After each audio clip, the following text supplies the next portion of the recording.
절 말씀입니다. 야고보서 5장 7절에서 11절 말씀, 우리 다 같이 한 목소리로 함께 읽겠습니다. 야고보서 5장 7절에서 11절 말씀 함께 읽습니다. 그러므로 형제들아, 주께서 강림하시기까지 길이 참으라. 보라, 농부가 땅에서 나는 귀한 열매를 바라고 길이 참아 이른 비와 늦은 비를 기다리나니 너희도 길이 참고 마음을 굳건하게 하라.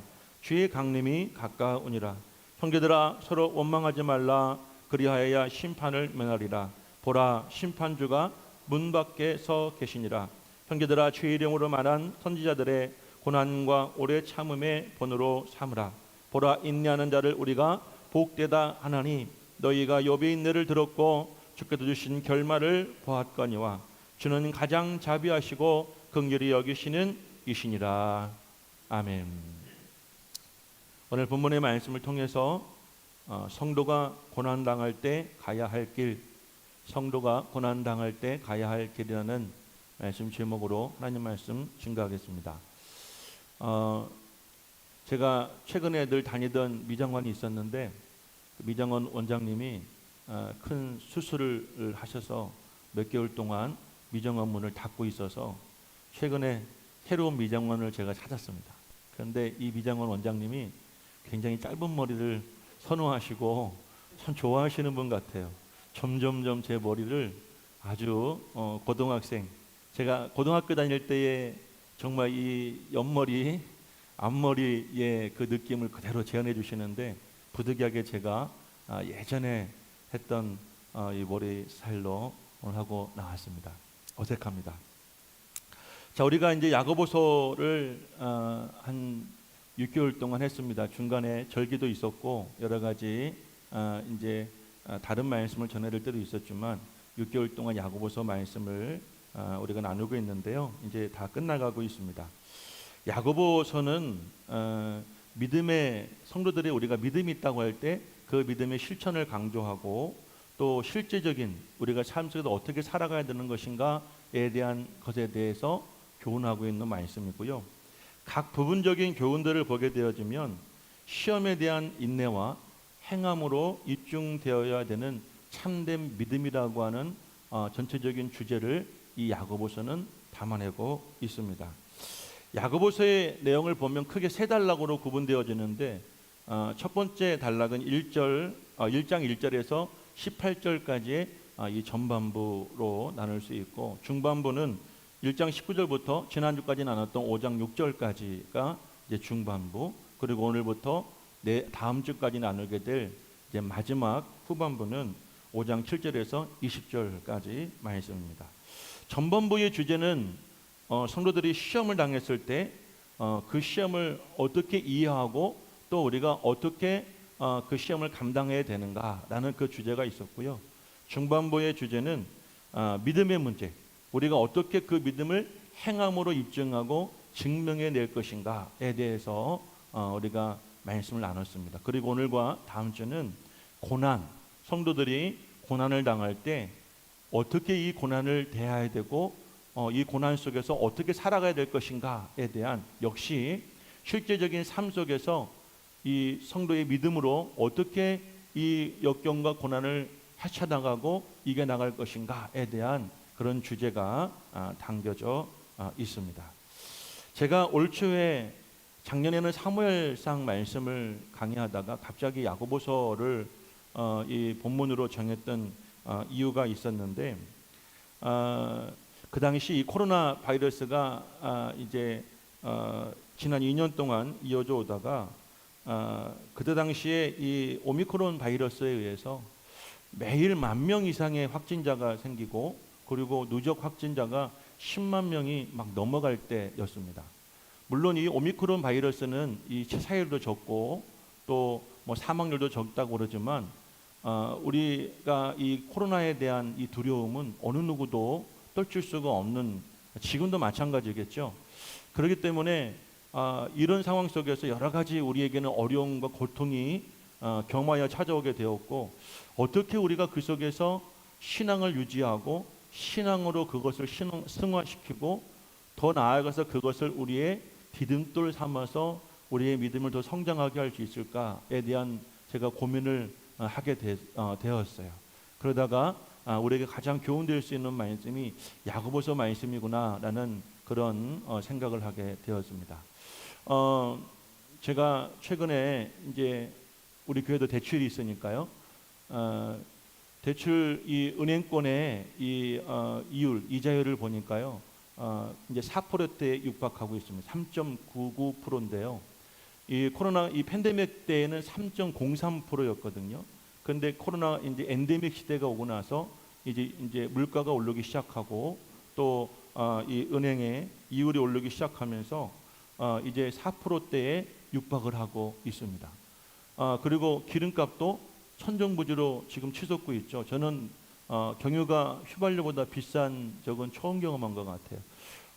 어젠가요? 서울에서 드디어 휘발유 가격이 경유 가격이 3,000원을 넘었다는 그런 뉴스도 보았습니다. 얼마나 더 이 물가가 상승하고 얼마나 더 이 은행권 이자가 올라갈지 참 우리는 여러 가지 두려움을 금할 수가 없게 되었죠.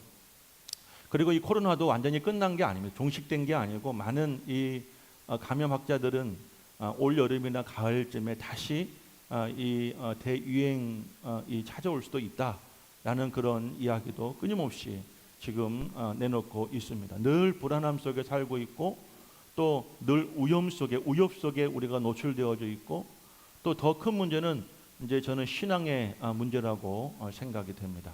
코로나 기간에 2000년 기독교 역사를 통해서 세워왔던 교회와 예배가 완전히 다 무너져 버렸죠. 통성기도 사라지고 찬양이 사라지고 식사교제 사라지고 성도의 교제 모임이 다 사라지게 되었죠. 그래서 이 코로나 기간에 생겨낸 신조어가 있었는데 그것이 뭡니까? 비대면 예배라는 말이 코로나 때 생기지 않았습니까? 여러분 이 말 들어보셨어요? 예배라는 것이 늘 교회에 와서 우리가 모임 예배라는 것에 대해서 익숙했지 비대면 예배란 말은 저는 이 코로나 때 어쩔 수 없는 상황 속에서 만들어진 용어인 것 같아요. 비대면 예배를 우리가 경험하기 시작하면서 이제 오히려 이 성도들도 대면 예배 와서 모여서 드리는 예배보다도 비대면 예배에 더 익숙해져 있습니다. 지금도 가정에서 예배를 드리시는 분들도 계실 것이고 비록 주일날 예배는 안 되더라도 주중에 인터넷을 통하여서 유튜브를 통하여서 예배를 드리고 계시는 분들도 지금 상당수가 계실 것으로 그렇게 예상들을 하고 있습니다. 근데 지금 목사님들이 모여서 하시는 이야기 중에 더 큰 고민과 걱정은 무엇이냐면요. 이제 엔데믹 상황이 되었죠. 다들 코로나만 끝나면 이라고 목사님들도 역시 똑같이 생각을 하고 이야기를 했는데 막상 코로나가 끝났는데도 성도들은 오지 않아요. 그리고 코로나가 끝났는데 목사들이 어떻게 목회해야 될지 사실은 갈팡질팡하고 있습니다. 왜냐하면 모임 예배가 제대로 되지 않고 있으며 그리고 많은 교회들이 아직도 식사를 시작하지 못한 교회도 상당수가 있다고 합니다. 그러니까 저희 교회가 오늘 나오지 못했지만 윤수희 지사님의 이제 용기로 또 믿음으로 처음 이제 시작을 하시면서 또 우리 오늘은 권사님들이 또 준비해 주셨고 또 저지난 주에는 우리 김용 지사님 가정에서 결혼기념일이라고 또 식사를 준비해 주시고 여러 가지 어떤 사정과 이유들을 통하여서 자진하는 마음으로 헌신하는 분들 때문에 우리 교회는 매주일 밥을 먹고 있잖아요. 그런데 많은 교회들은 아직도 식사를 시작하지 못하는 교회가 너무나 많이 있다는 거예요. 언제부터 식사를 다시 시작해야 될지 예배를 언제부터 다시 시작해야 될지 아직도 시기를 조율하지 못하는 목사님들이 너무나 많이 있습니다. 신앙적인 문제, 경제적인 문제, 건강의 문제, 사회적인 문제 여러 가지 이 코로나를 통한 문제들이 상당히 심각할 정도로 우리에게 많이 생겨나고 있죠. 그런 속에서 우리는 어떻게 믿음을 지켜낼 것인가? 우리가 어떻게 믿음을 증명해낼 것인가? 여러분 우리가 시련 속에서 시험 속에서 그리고 고난이라고 하는 지금의 우리의 처지와 상황 속에서 우리는 어떤 믿음으로 살아가야 될 것인가에 대해서 가르쳐주고 말하는 이 성경이 바로 이 야고보서 말씀입니다. 자, 그래서 혹시 여러분 시험에 대해서 기억나세요? 시험이라는 것이 무엇인가? 시험은 영어로 테스트라고 그랬고 시험은 두 종류가 있죠. 하나는 템테이션, 유혹. 그래서 사람의 욕심과 그리고 나쁜 동기에 의해서 이 생겨나는 그런 유혹들, 이것은 시험입니다. 유혹. 또 하나는 트리얼이라고 그랬어요. 시련, 훈련, 연단. 그러니까 이것은 하나님께서 성도들의 이 믿음을 강화하고 우리가 더욱더 더 큰 사람이 되게 하기 위해서 주시는 여러 가지 환경과 상황적 어려움. 자, 우리가 시험을 당할 때 어떻게 하라? 인내하라. 인내하라는 말씀 꼭 기억하세요. 인내는 지금 여러분이 처한 그 상황 속에서 머물고 참고 견디는 것이에요. 내게 주어진 지 현실 속에서 내가 머물 수 있는 것, 참을 수 있는 것, 인내할 수 있는 것, 이것이 우리 성도들의 신앙이고 믿음이다라고 말했죠. 오늘은 그와 비슷한 말인데요. 성도들에게 고난이라는 것이 찾아온다는 거예요. 고난. 과연 고난이 무엇일까요? 자, 지난주의 말씀인데요. 우리 4절 말씀을 다 같이 한번 읽어보겠습니다. 4절 큰 소리로 읽어봅니다. 시작. 보라, 너희 밭에서 추수한 품꾼에게 주지 아니한 삭시 소리 들으며 그 추수한 자의 우는 소리가 망군의 주의 귀에 들렸느니라. 이게 누구한테 하신 말씀이죠? 불의한 부자들. 그래서 억압하고 착취하고 그래서 이 재물을 가지고 오직 생각이 하늘이 아니라 땅에 있어서 어떻게든지 돈을 모으고 부자가 되어서 그걸 가지고 이제 어떻게 살아가요? 5절 말씀에 보니까 사치와 방종을 살아가는 부자에게 한 말인데, 그러면 이제 이 부자에게 한 말 가운데에 그 부자에게 억압과 착취를 당하는 사람들이 있어요. 열심히 일했는데 삭슬 받지 못한 사람들, 그로 인해서 슬피 우는 자들이 있다라는 거예요. 자, 오늘 이 자리에 이 자영업 하시는 분이 계시죠. 사업을 하시는 분들이 계실 거예요. 직장 다니면서, 예를 들어서 우리가 직장 다니면서 정해진 날짜에 월급이 입금되지 않으면 상당히 그때부터 어려움이 생기게 되죠. 가정에서 여러 가지 우리가 이 계산을 하고 살아갈 때 정해진 날짜에 이제 자동으로 지출되어지는 것들이 참 많이 있는데 이 월급이 입금되지 않으면 그때부터 가정이 이제 힘들어지게 되는 거죠. 그런데 그래도 직장 다니시는 분들은 정해진 날짜에 월급이 따박따박 들어온다는 것은 은혜예요. 그런데 자영업하시는 분들은 사실 그게 불규칙하잖아요. 그 더 문제는 뭐냐면 내가 물건을 납품했는데 내가 열심히 일을 해주었는데 대금을 받지 못하는 상황이 있어요. 입금 받지 못하는 상황이 있어요. 그럴 때에는 그런 것들이 쌓여지면 쌓여질수록 이 가계적 부담이 늘어날 수밖에 없고 결국 파산에 이를 수밖에 없겠죠. 슬피 운다라는 것은 바로 그런 문제 때문이에요. 밀린 월급, 또 내가 받지 못하는 그 대금으로 인해서 여러 가지 문제가 생기고 어려움이 가중되면서 그 가정에 고통스러운 그 울부짖음을 가리켜서 슬피 운다는 것이죠. 성도의 고난이라는 것이 바로 그런 거예요. 인생을 살면서 정말 내가 모든 것이 계획한 대로 모든 것이 순리적으로 다 이루어지게 되어지면 우리에겐 고통이 없겠죠. 그런데 참 인생은 그렇지 않은 것 같아요. 계획했던 것대로 되어지는 것은 거의 없는 것 같아요. 전혀 예상하지 못했던 이런 돌발적인 상황들이 우리 인생에 얼마나 많이 일어나고 있습니까? 그런 속에서 우리가 산다는 것은 상당한 고통과 상당한 그 마음의 어려움을 우리는 늘 담고 살고 있는 거예요. 이 고난이라는 것이 어른들에게 있는 것일까요? 우리 학생들에게도 있어요. 요즘에 예전에는 우리 부모님 세대에는 학교 다니면 왕따 당하고 또 이 일진 아이들한테 매맞고 다니는 것을 그냥 그러려니 하고 다녔어요. 저희들도 학교 안에 그런 것이 있었어요. 일진들이 있었고 그리고 왕따 문화가 있었어요. 그런데 그때는 그냥 그거 다니면 할 수 없었고 대안이 없었죠. 대안학교라는 것이 그 당시에는 있지도 않았을 때였으니까요. 근데 지금에는 왜 이렇게 대안학교가 많이 생겨나고 왜 이렇게 많은 그런 아이들이 생겨날까요? 그때는 없었고 지금만 이런 많아서 그런 걸까요? 그렇지 않아요. 그때나 지금이나 아이들이 학교 다니는 것이 너무나 힘들고 어려운 세상 속에서 살아가고 있습니다. 뿐만 아니라 아이들에겐 공부도 고난이에요. 아이들한테 물어보세요. 공부하는 게 재밌냐고, 하고 싶냐고. 한 아이도 아마 공부하는 게 재밌다는 아이들이 없을 겁니다. 그러니까 우리가 세상을 살다 보면 갓난아이부터 시작해서 우리 어르신들, 노인들에 이르기까지 어려움과 고난이 없는 분들은 한 분도 없을 거예요. 자, 그러면 우리는 성도가 고난을 당할 때 어떻게 살아가야 될까? 우리가 어떤 길을 가야 될까? 오늘 세 가지 교훈을 주는데요. 꼭 기억하시길 바라요. 첫 번째는 따라해 보시길 바라요. 시작. 길이 참아야 한다. 길이 참아야 한다는 그런 말씀이에요. 자, 7절 말씀 한번 읽어볼까요? 7절 본문의 7절 말씀을 읽어봅니다. 시작. 그러므로 형제들아, 주께서 강림하시기까지 길이 참으라. 보라, 농부가 땅에 나는 귀한 열매를 바라고 길이 참아 이른 비와 늦은 비를 기다리나니.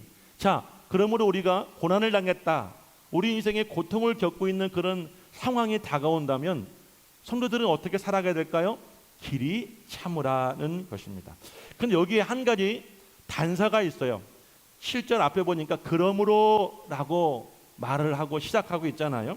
이 그러므로 라고 말하는 이 접속사는 어떤 이 의미를 담고 있느냐면 결과를 나타내는 접속사라고 해요. 그러면 그러므로 라고 말하는 이 말씀의 앞전에서 어떤 일이 있었고 어떤 결과가 있었나요? 불의한 부자들이 있었죠. 이 불의한 부자들은 결국 무슨 일을 당하게 될까요? 그들 역시 여러분들 고생을 당하게 되고 울며 통곡할 때가 올 것이라는 거예요. 그러니까 그러므로 형제들아, 주께서 강림하시기까지 길이 참으라. 우리가 길이 참는데 근거가 있어요. 어떤 근거예요?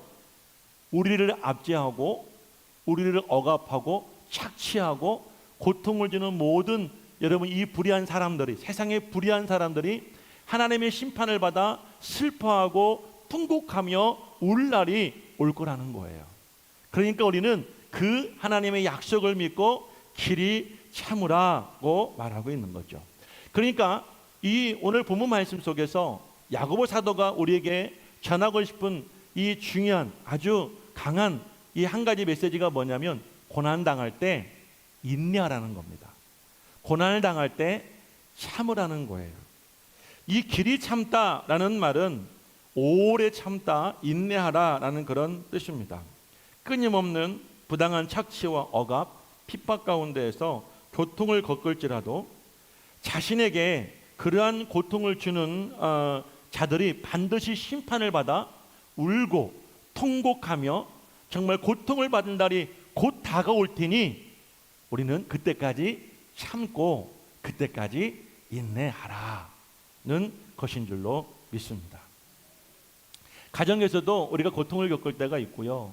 직장에서도 그렇고 학교에서도 그렇고 여러 우리가 사회에서 살아가면서 모든 인간관계와 삶의 이치가 어떤 순리적으로 은혜롭게 사랑스럽게 그 관계들이 세워져 가고 만들어가자는 그런 공동체는 거의 없습니다. 교회도 마찬가지고 그 안에 보면 가시와 같은 사람들이 있어요. 그리고 또 고통을 주는 사람이 있고 또 악한 사람들이 있다는 거예요. 그러면 우리는 그 속에서 어떻게 살아가야 될까? 길이 참으라는 거예요. 끝까지 인내라는 것입니다. 그런데 이런 부당한 고난을 언제까지 참고 인내해야 될까요? 주의 강림하시기까지라고 오늘 야고보는 시기를 제한하고 있습니다. 만약 우리가 참는데 언제까지 참아야 될지 그 기한과 시기를 정하지 않고 무조건 참으라고 그러면 아마 끝까지 참을 수 있는 분은 없을 거예요. 그런데 오늘 야고보는 뭐라고 얘기하냐면 주의 강림하시기까지. 제가 이 말씀을 주의 강림에 대해서 한번 묵상해 보았어요. 왜 야고보는 굳이 성도들이 고난당할 때 참으라고 하면서 그 참는 그 기한을 주의 강림이라고 하는 이런 신학적 용어로 우리에게 하나의 제한을 주었을까? 야고보는 누구의 동생이에요? 야고보는 누구의 친동생입니까? 예수님의 친동생이에요. 오늘 이 야고보서의 저자는 예수님의 육신의 동생입니다. 마리아의 아들이에요. 그런데 야고보는 이전에 뭘 경험했어요? 오늘 이 성경을 쓰기 전에 야고보가 경험한 사건이 있었죠. 예수님의 십자가 사건과 3일 만에 부활하신 부활 사건을 경험하게 되었죠. 그리고 예수님 40일 동안 저들과 함께 하시다가 승천하시고 올라가시고 하신 이야기가 내가 다시 재림할 것이라는 말씀을 하셨어요. 자, 누구보다도 근거리에서 누구보다도 분명하고 정확하게 예수님의 십자가는 곧 죽음이에요. 죽으신 예수님이 이전에 말씀하신 대로 3일 만에 부활하셨던 이 부활 사건을 분명히 목격하고 부활하신 주님을 만났던 야고보는 무엇에 대한 확신이 있을까요? 예수님의 재림에 대한 확신이 있었던 거예요. 아멘이세요? 자, 예를 들어 저 천국에 꿈의 교회가 있더라 라고 할 때 이 꿈의 교회를 여러분들이 와서 직접 경험해보고 예배를 드려보고 참여해본 사람은 어떤 확신이 있어요? 분명히 천국에 꿈의 교회가 있다고 하는 확신이 있죠. 그런데 많은 분들은 꿈의 교회에 대한 소식을 듣지도 못할 뿐더러 혹시라도 들었던 분들 중에 아직까지 오지 못하신 분들은 긴가민가 할 거예요. 그 지금 야고보는 어떤 의미로 얘기하냐면 나는 지금 꿈의 교회를 가보았어. 내가 꿈의 교회 예배를 드려봤어. 분명히 이 천국에 꿈의 교회가 있어 라고 하는 그 안에 믿음과 확신이 있었던 거죠. 그러니까 지금 2000년 이후에 지금 이 성경을 보는 우리들에게 무슨 이야기가 하냐면 분명히 성경에 있었던 이야기 예수님의 부활 사건을 근거로 해서 주의 재림이 가까우니라 라고 우리에게 이 고통과 고난이 끝날 시기를 정해준 거예요. 믿으시면 아멘 할 수 있기를 주의 이름으로 간절히 축복합니다. 사실 우리는 주님의 십자가도 주님의 부활도 말씀으로만 경험하고 믿고 살아가지 직접 눈으로 보지는 못했죠. 그런데 우리는 무슨 믿음이 있어요? 분명히 주님이 다시 이 땅에 재림할 것이라고 하는 믿음과 확신이 있는 거죠. 우리의 고통과 고난이 언제 끝나냐면 주님의 재림 때 우리가 반드시 분명히 끝날 수 있다라고 하는 우리에게 전제 조건을 줍니다. 자, 여기서 꼭 기억하세요. 우리가 고난을 당할 때 야고보는 길이 참으라고 이야기해요. 그런데 그 전에 한 가지 제안합니다. 그러므로라는 말은 어떤 의미예요? 이전에 앞전에 불의한 부자들이 반드시 주님의 심판을 받아 울고 통곡하며 슬퍼할 날이 반드시 찾아온다는 거죠. 그러니까 우리가 그것을 의지하고 그것을 믿음으로 참고 인내하는데 그 시기가 언제예요? 반드시 주님이 우리에게 재림하실 때가 온다는 거예요. 믿으시면 아멘 할 수 있기를 주의 이름으로 간절히 축복합니다. 다시 7절 말씀을 한번 보여주세요. 그러면서 야고보가 우리에게 한 가지 이 예화를 들어주는데요. 무슨 예화를 들어주냐면 농부의 이야기를 하고 있어요. 보라, 농부가 땅에 나는 귀한 열매를 바라고 길이 참아 이른 비와 늦은 비를 기다리나니라고 말하고 있죠. 자, 팔레스타인은 언제 씨를 뿌리냐면 우리와 달라요. 우리는 봄에 씨를 뿌리고 가을에 거두죠. 거기는 반대로 가을에 씨를 뿌리고 봄에 거둡니다. 가을에 씨를 뿌리면 그럼 이른 비가 언제 내리는 비냐면 10월에서 11월에 내리는 비입니다. 씨를 뿌리고 그 뿌리가 땅에 이제 발화하고 이제 그곳에서 자라게 하기 위해서 하늘에서 반드시 분명히 10월에서 11월 경에 이른 비가 내립니다. 늦은 비는 언제 내리는 비냐면 봄에 내리는 비. 3, 4월 경에 추수 직전에 내리는 비가 바로 이 늦은 비예요. 그럼 여러분 보십시오. 씨를 뿌릴 수 있는 건 누가 하는 거예요? 농부가 하는 일이죠. 우리 성도가 할 수 있는 건 뭐예요? 길이 참고 인내하는 거예요. 자, 그러면 그 씨를 뿌릴 때 농부는 뭘 바래요? 귀한 열매를 바라죠. 그렇죠? 근데 그 귀한 열매를 얻기 위해서는 반드시 두 가지 비를 만나야 돼요. 한 가지 비는 이른 비입니다. 가을에 내리는 씨 뿌리자 내리는 비가 이른 비고요. 그리고 거두기 전에 내리는 비가 늦은 비예요. 그런데 놀라운 일은 정확한 날짜는 몰라요. 하지만 역사를 보면 우리 선조들 때부터 이야기를 들어보고 내가 경험해 본 바에 의하면 분명히 10월에서 11월 경에 이른 비가 내려요. 3, 4월 경에 늦은 비가 꼭 내려요. 그런데 언제는 몰라.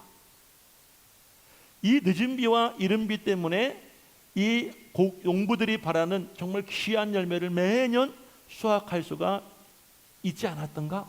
그러니 하나님의 예수님의 재림도 알 수 있는 분은 하나님 아버지밖에 없다고 예수님이 말씀하셨죠. 아들도 모른다고 그랬어요. 하나님 아버지만 주님의 재림 날짜를 알고 계세요.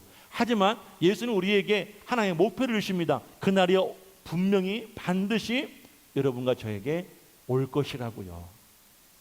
아멘이십니까?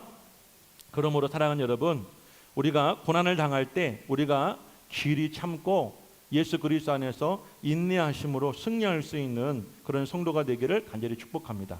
자, 10절 말씀 한번 읽어보겠습니다. 그러면서 이렇게 또 이야기해요. 10절 말씀 읽어봅니다. 시작. 형제들아, 주의 이름으로 말한 선지자들을 고난과 오래 참음의 본으로 삼으라. 자, 주의 이름으로 말한 선지자들이란 어떤 사람들일까요?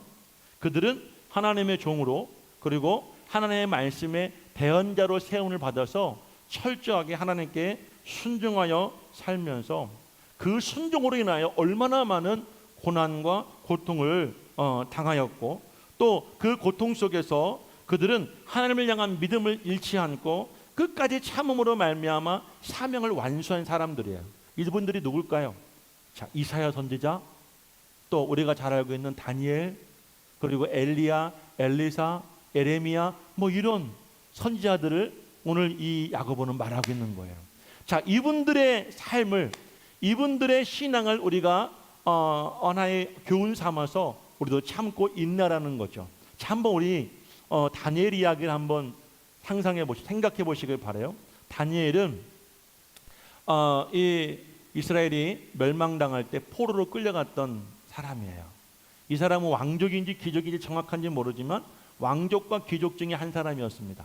그런데 다니엘은 70년 동안 이스라엘이 포로 생활할 때 결국 이스라엘 나라로 돌아오지 못했어요. 하지만 이 포로국에서 자기를 끌고 간 나라에서 그는 70년 동안 그 나라의 총리를 했던 사람이에요. 자, 그런데 이 다니엘에게 얼마나 많은 핍박이 있었습니까? 얼마나 많은 고난이 있었습니까? 그를 시기하고 질투하고 미워하는 사람들에 의해서 다니엘과 세 친구들은 풀무불 속에도 들어가기도 하였고 사자굴에 들어가기도 하였어요. 자, 다니엘이 사자굴에 들어갈 때 왕의 신상 외에 다른 어떤 신에게 절을 하거나, 여러분이 왕의 신상에 절을 하지 않으면 사자굴에 들어간다고는 조서가, 어인이 찍힌 조서가 다니엘을 찾아왔고 다니엘을 보았음에도 다니엘이 한 일이 무엇이었습니까? 그는 자기 집에 예루살렘을 향하여 창문을 열고 하나님께 기도했다고 성경은 증거하고 있죠. 다니엘은 기도하면 자기가 사자굴에 들어가는 것을 분명히 알고 있음에도 불구하고 다니엘은 보란듯이 창문을 열어놓고 이스라엘 땅을 향하여 하나님께 이 땅을 회복시키시고 하나님께 이 땅을 구원해달라고 소리치며 하나님께 울부짖으며 기도했던 줄로 믿습니다. 자, 그때 무슨 일이 벌어지게 돼요? 모두 예상대로 다니엘은 사자굴에 들어갑니다. 사자굴에 들어갔을 때 그때 기적적으로 하나님이 이른 비와 늦은 비를 내려주신 거예요. 하나님의 늦은 비와 이른 비는 바로 그때 나오는 거예요. 우리가 모두가 예상할 때 하나님의 비는 내리지 않습니다. 우리 성도의 신앙생활은 우리가 예상하는 대로, 여러분들 우리가 기대하는 대로 살아가는 대로 다 된다면 얼마나 좋겠어요. 다니엘은 자기가 그 굴에 들어가고 싶지는 않았을 거예요. 그런데 그 굴에 들어가자 어떤 일이 벌어져요? 먹지 못하여 굶주린 사자가 입을 벌릴 때 하나님께서 그 입을 붙잡아 주신 줄로 믿습니다. 밤새 하나님이 다니엘을 보호하셨고 다음날 여러분이 다니엘은 머리털 하나 상하지 않고 그대로 다 건강하게 걸어 나오게 된 줄로 믿습니다. 오히려 그를 모함하고 그를 비난하고 그를 죽이려 했던 사람들이 그 속에 들어가서 다 사자의 밥이 되고 말았던 거예요. 다니엘과 세 친구들은 이방 나라에 포로를 끌려갔지만 오히려 그 나라의 왕들이 이 사람들을 통해서 전능하신 하나님을 믿게 되었고 하나님의 살아계신 그 역사하심을 그들이 경험할 수 있는 그런 놀라운 은혜를 제공해 준 줄로 믿습니다. 아멘이세요? 자, 우리가 잘 알고 있는 엘리야는 어떻습니까? 이스라엘 역사 중에 가장 극악한 왕이요, 여러분들 엘리야 시대의 아방이었다고 그래요. 바알과 아세라 이 두 개의 신전을 온 나라에 세워놓고 하나님께 예배하지 않고 백성들로 하여금 그것들을 섬기게 했습니다. 그리고 아합보다 더 정말 못된 여자가 있었죠. 그의 아내 이세벨이었어요. 그래서 하나님께서 이 왕과 왕비로 인하여서 진노하시고 이스라엘 나라에 심판을 내리시는데 3년 동안 그 땅에 비를 내리시지 않겠다고 하나님이 선포하셨죠. 그 이야기를 누구 보고 하고 하셨어요? 이 엘리야 보고 하고 하셨죠. 엘리야는 목숨을 걸고 용감하게 아하방을 찾아가서 하나님의 말씀을 대언합니다. 그리고 그 순간부터 그 땅에 비가 그치게 되었어요.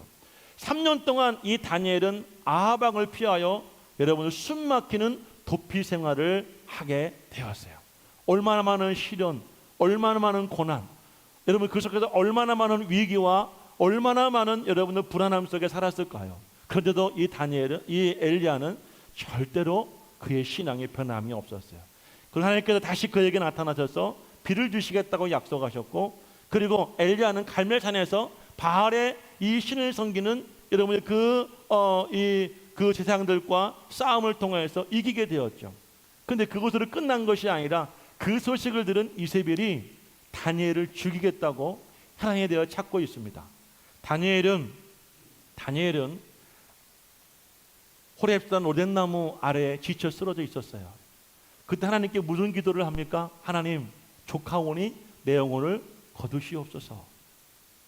그때 하나님께서 뭐라고 말하십니까? 아합에게, 바알에게 무릎 꿇지 않는 하나님의 선지자 7,000명을 내가 예비해 두었다고 말씀하세요. 40일 동안 회복한 이 엘리야는 이 엘리사를 세워서 그들과 함께 마지막 자신의 인생을 불사르지 않습니까? 우리는 이렇게 성경의 수많은 선지자들의 모습을 보았고 알고 있습니다. 그들도 우리보다 더한 고통과 고난과 여러분들 핍박과 시련 속에서 살았던 분들이에요. 하지만 그들도 끝까지 자신의 믿음을 지켰어요. 자신의 믿음을 지킨다는 것이 오늘 이 야고보의 말에 의하면 길이 참았다라는 거예요. 그 자리에 머물면서 끝까지 인내했다라는 거예요. 여러분, 우리가 코로나 바이러스라고는 이 단기적인 짧은 시간에 우리의 삶과 신앙에 위협을 주는 이런 고난을 당할 수도 있고요.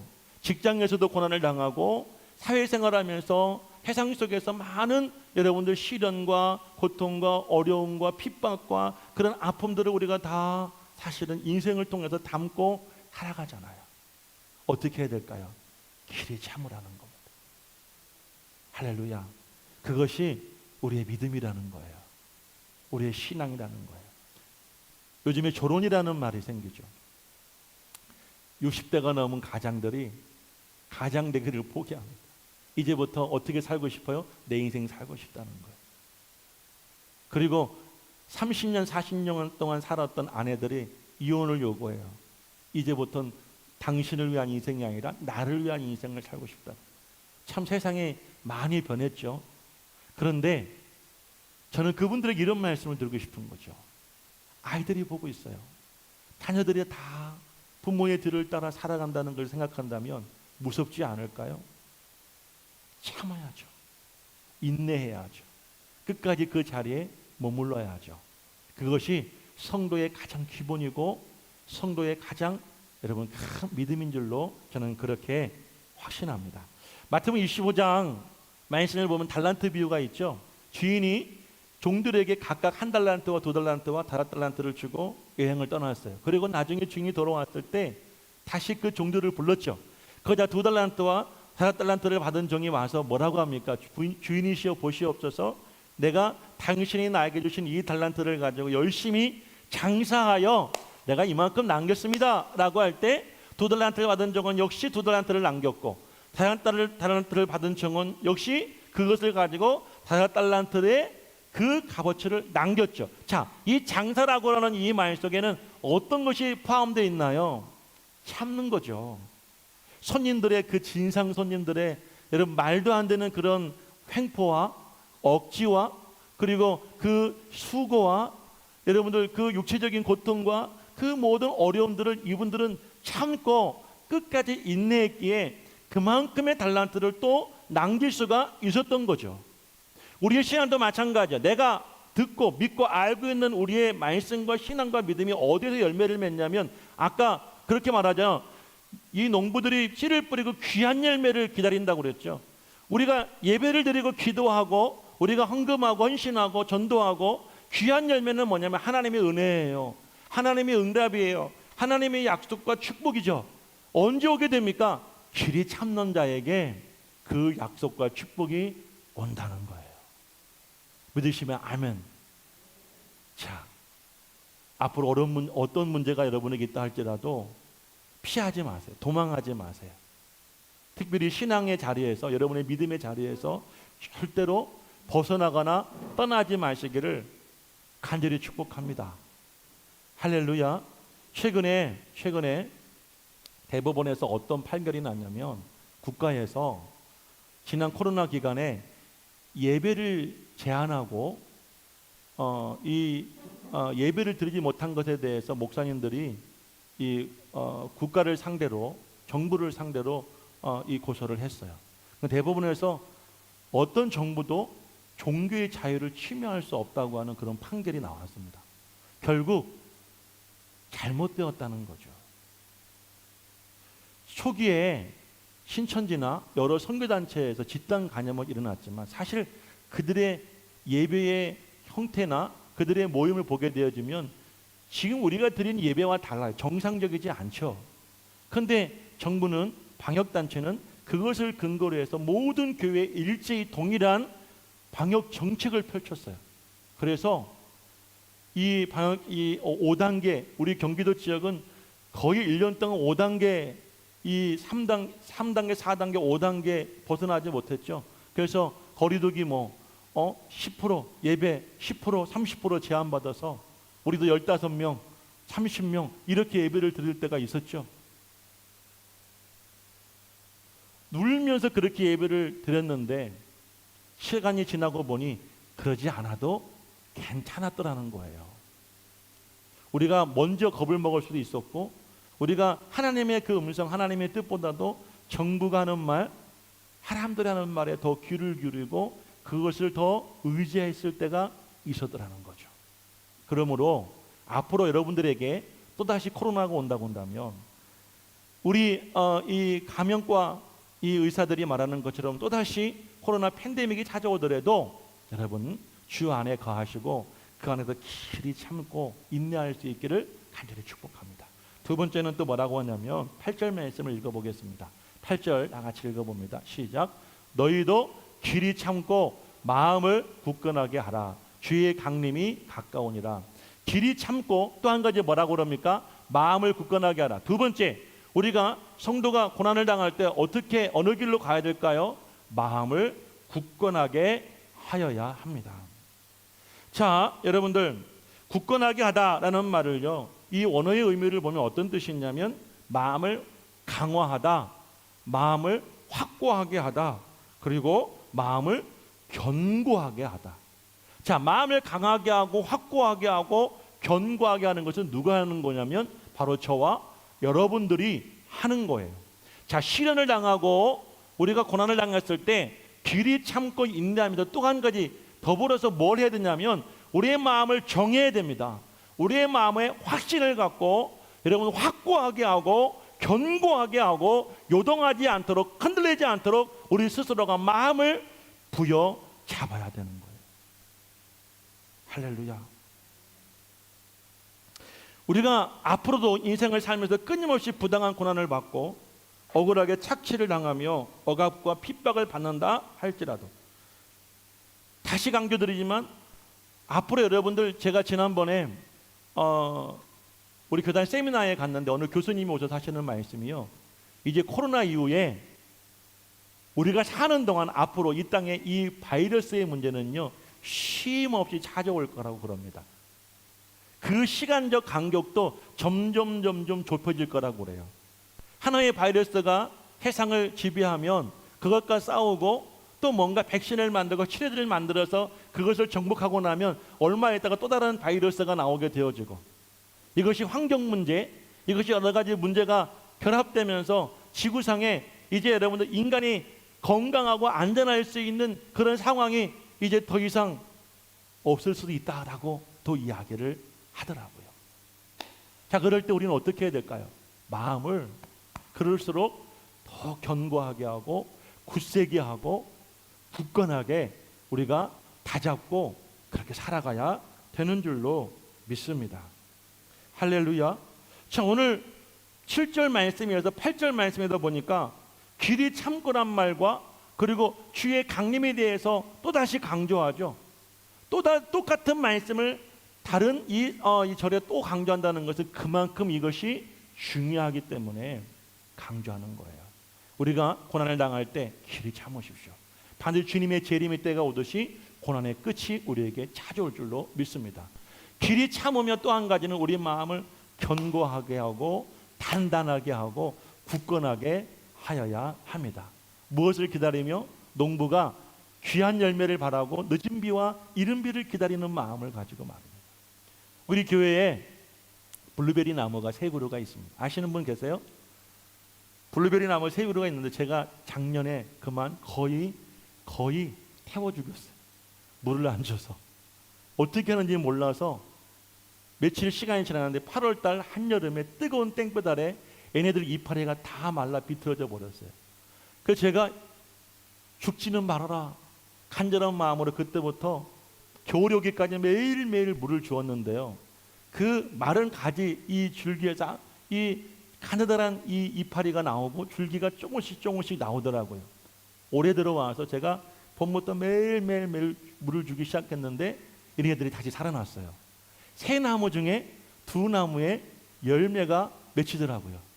그리고 저는 아침 저녁으로 매일매일 이 나무에게 물을 주었어요. 어떤 마음으로 물을 주었을까요? 열매가 생기고 열매가 익어서 내가 맛있는 블루베리를 따먹고 싶은 마음. 그런데 드디어 엊그저께 보니까 익었어요. 새까맣게 익은 열매들이 하나 둘씩 생기기 시작하는 거예요. 얼마나 기뻤을까요? 오늘 예배를 마치고 숨은 그림 여러분 이 보물찾기입니다. 오늘 식사를 마치시고 나서 커피 한 잔 드시고 블루베리 나무 한번 찾아가 보세요. 쉽게는 안 보일 거예요. 자세히 보이고 가만히 보아야 새까맣게 익은 열매가 보이실 겁니다. 먼저 보시는 분들이 임자예요. 맛있게 드시기를 바라요. 몇 개 없습니다. 다음 주가 되면 더 많이 생길지 모르겠지만 이번 주에 보니까 한 2개 정도가 예쁘게 익었어요. 제가 작년 여름에 말라 비틀어진 이 블루베리 나무를 정말 간절한 마음으로 살리고 싶었고 할 수 있는 것은 거름을 주고 물을 주는 것밖에 없어서 매일매일 기도하는 마음으로 물을 주었더니 드디어 올해 열매가 맺히고 따먹을 수 있게 된 것처럼 사랑하는 여러분, 우리 인생이 꺼져가는 불씨처럼 힘들고 견디기 어렵고 정말 고통스러운 상황이 우리에게 찾아올지라도 우리가 마음을 굳건하게 하고 여러분 믿음을 견고하게 하고 그리고 그 자리에서 끝까지 인내하고 참으면 하나님이 악인들을 심판하시는 재림의 날 의인들에게 구원을 주시고 의인들에게 상급을 주시는 여러분 그날이 분명히 저 여러분들에게 찾아온다는 거예요. 믿음을 굳건하게 하시길 바라요. 흔들리지 마시기를 바라요. 또 우리를 핍박하고 손가락질을 한다 하더라도 절대로 요동하고 흔들리지 마시기를 바랍니다. 마지막 하나 더 말씀드리고 마치겠습니다. 자, 오늘 9절 말씀을 읽어보겠습니다. 9절 말씀 다 같이 시작. 형제들아 서로 원망하지 말라. 그리하여야 심판을 면하리라. 보라 심판주가 문 앞에 서 계시니라. 3번째는 뭐 하지 말라고 말합니까? 서로 원망하지 말라. 이 원망하다라는 말을 그 원을 보니까 어떤 뜻이냐면 탄식하다, 한숨 짓다, 신음하다라는 말이에요. 자, 그런데 이 원망하다는 말 자체를 가지는 의미는 신음하고 탄식하고 그리고 한숨 짓는 건데요. 그 앞에 어떤 접속어가 있냐면 서로라는 말이 있죠. 그러니까 이 말은 어떻게 해석해야 되냐면 나 혼자서 힘들다고 한숨 짓고 신음한다는 이야기가 아니라 상대방에게 원망과 불평하고 그리고 탓하거나 책임을 전가하는 그런 일은 하지 말자는 거예요. 제가 예전에 그런 말씀 드렸죠. 코로나 견딘 분도 대단하지만 끝나고 돌아온 분도 대단한 거예요. 코로나 기간에 매주 목숨 걸고 와서 예배를 드는 분도 참 대단한 분이시지만요. 그 몇 개월 동안 그 기간 동안 주일 이 예배에 모인 예배에 참여하지 못하다가 다시 끝나고 어느 정도 이게 완화가 되었을 때 다시 주일날 교회에 온다는 이 믿음은요. 제가 볼 땐 더 대단한 믿음 같아요. 저 같아도 며칠 예배 안 오면요. 몇 번 예배 안 들으면 마음이 점점 멀어지게 되어지고 신앙이 식어지게 되어지고 어떤 분은 주일도 잊어버린다니까요. 여러분 신앙에 좋을 때는 주일을 주일이라고 그래요. 조금 신앙이 약해지면 뭐라고 하냐? 일요일이라고 그래요. 약해지면 휴일이래요. 휴일. 토요일 주일을 노는 날로 정하고 예배 안 드리는 분들이 너무 많아졌어요. 그런데 코로나 기간에 정말 예배는 못 오지만 각자의 자리에서 몸부림을 치시다가 끝나고 나자 예배에 참여하신 분들은 더 귀하고 대단한 분들이고요. 그리고 내가 돌아왔을 때 그 자리를 계속 지키고 계신 분들도 역시 대단한 분들이에요. 서로를 대단하고 여기고 축복해주고 박수해주고 격려해주고 위로해주면 어떻게 될까요? 더 신앙에 기쁨이 있겠죠. 그런데 어떻게 합니까?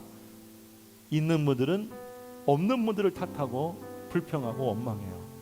또 없는 분들은 있는 분들이 있었던 분들이 그렇게 했다고 기분 나빠하고 불편해해요. 그러면 어렵게 코로나를 이겨냈는데 우리의 원망과 한숨과 불평과 탄식 때문에 그나마 남아있는 성도들이 어떻게 될까요? 상처를 받고 교회를 떠날 수 있다는 이런 일이 생겼을 때 오늘 야고보는 뭐라고 이야기하냐면 심판의 주가 우리와 가까이에 있다. 심판을 면하지 못하리라 라고 말해요. 지금 문 밖에 심판주가 서 계시다고 이야기해요. 혹시 지금 여러분에게도 아직 그런 마음이 있다고 한다면 지금 그 심판을 주님이 문 밖에 서 계시다는 거예요. 절대로 원망하지 맙시다. 미워하지 말고요, 사랑합시다. 교회 다니다 보면 마음에 안 드는 분이 있어요. 그렇죠? 없다고 하지 마시고 있을 수 있습니다. 아직까지는 없었지만. 그러면 왜 그럴까요? 내 마음과 내 신앙과 맞지 않아서 그런 거겠죠. 그러면 그분들을 어떻게 해야 될까요? 이해해 주면 돼요. 그들을 그저 사랑해 주면 돼요. 그럼 나는 그 자리에서 그들은 머물면서 내 마음을 내 믿음을 굳건하게 지키고 살아가면 그분 역시도 변화되어서 여러분의 믿음대로 살아갈 거예요. 그런데 그거를 하지 못하고 그 자리에서 하고 싶은 이야기 다 하고 그 자리에서 원망하며 그 자리에서 불평한다면 그 관계는 다 깨지게 될 거예요. 결론적인 말씀을 드리겠습니다. 사랑하는 여러분, 우리 인생에 고난과 역경이 없는 인생은 아무도 없어요. 다 그거를 가지고 살아가고 담고 살아가는 게 인생이죠. 어떻게 살아가는 인생이 믿음이 있는 인생이고 성공하는 인생일까요? 길이 참고 인내하시는 분이에요. 그리고 그 속에서 아빠로서, 엄마로서, 남편으로서, 아내로서, 부모로서, 내가 집사로서, 권사로서, 성도로서 내 마음을 막 굳건하게 다시는 거예요. 그리고 원망과 불평 대신에 사랑하고 격려하고 축복하면서 우리가 이 모든 고통을 함께 이겨나갈 수 있는 그런 신실한 동역자가 될 수 있어야 될 줄로 믿습니다. 할렐루야. 그래서 여러분, 이 코로나만이 아니라 앞으로 여러분 모든 인생에서 승리하고 정복하고 그리고 하나님께 잘했다 칭찬받을 수 있는 그런 우리 꿈의 성도들이 다 될 수 있으시기를 주의 이름으로 간절히 기도합니다. 찬양하겠습니다. 비바람이 앞길을 막아도